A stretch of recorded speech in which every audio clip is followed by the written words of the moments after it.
অচেনা এক app download করতেই শুরু হলো অদ্ভুত এক ঘটনা। রাত তখন প্রায় 11:30। বাইরে হালকা বৃষ্টি পড়ছে। বিদ্যুৎ চলে যাওয়ায় ঘরটা অদ্ভুত অন্ধকার। মোবাইলের আলোতেই রাহুল সময় কাটাচ্ছিল। হঠাৎই ফেসবুকে একটা বিজ্ঞাপন চোখে পড়ল, এই অ্যাপ ডাউনলোড করুন, জানতে পারবেন আপনার বাড়ির অদেখা সত্য। কৌতূহল সামলাতে না পেরে রাহুল অ্যাপটা ডাউনলোড করলো। নাম নাইট আই। ইনস্টল হওয়ার পর একটি ক্যামেরা, মাইক, লোকেশন সব পারমিশন চাইলো। একটু দ্বিধা হলেও সে সব অনুমতি দিয়ে দিল। হঠাৎ ঘরের তাপমাত্রা অস্বাভাবিকভাবে কমে গেল। রাহুল ভেবেছিল বৃষ্টির জন্য হয়তো এমন হচ্ছে, কিন্তু এরপরই শুরু হলো অদ্ভুত ঘটনা। মোবাইলের ক্যামেরা নিজে নিজেই চালু হয়ে গেল। স্ক্রিনে দেখা গেল তার ঘরের দৃশ্য, কিন্তু একটু ভিন্ন। দেওয়ালের কোণায় যেন কালো একটা ছায়া দাঁড়িয়ে আছে। রাহুল ঘুরে তাকালো, কিন্তু বাস্তবে সেখানে কিছুই নেই। হঠাৎ নাইট আই থেকে নোটিফিকেশন এলো, তুমি একা নও।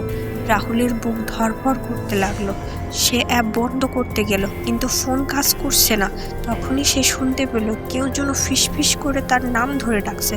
শব্দটা আসছে তার নিজের ঘরের ভেতর থেকে। আলমারির দরজা নিজে নিজেই খুলে গেল। আয়নার সামনে দিয়ে হেঁটে যাওয়ার সময় সে দেখতে পেল আয়নায় তার প্রতিবিম্ব নেই, বরং সেখানে দাঁড়িয়ে আছে এক ভয়ানক মুখ। চোখ দুটো সম্পূর্ণ কালো। মোবাইল আবার কেঁপে উঠল। স্ক্রিনে লেখা, এই বাড়িতে তুমি নতুন, কিন্তু আমরা অনেক পুরনো।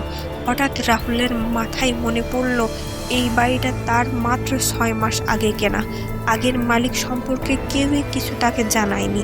চারদিক থেকে অদ্ভুত শব্দ আসতে লাগলো, হাসি, কান্না, ফিসফিসানি। দেয়ালে হাতের ছাপ ভেসে উঠেছে। বিদ্যুৎ ফিরে এলেও আলো জ্বলছে না ঘরে। রাহুল চিৎকার করে দৌড়ে বাইরে বেরোতে চাইল, কিন্তু দরজা খুলছে না। তখনই অ্যাপ থেকে শেষ নোটিফিকেশন এলো, ডাউনলোড সম্পূর্ণ, এখন তুমি আমাদের অংশ।